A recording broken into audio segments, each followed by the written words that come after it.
Da li nam dolazi muzički gitarista iz Valjeva? Rode, muzički gitarista.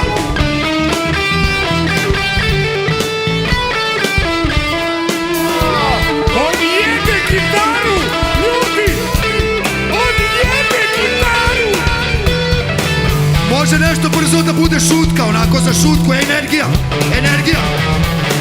Pam, pam, pam.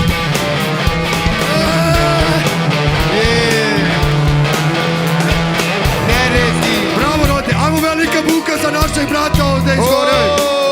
Vidim da si beogradski Joe Satriani praktično. Jaki izjave. Ovo sam htio Viklera da fasciniram sa poznavanjem materije. Đare se oduševio isto, Đare se oduševio. Rode. Retkost da mlad momak svira gitaru u današnje vreme. Ove tetrapak umetnosti, znaš ka?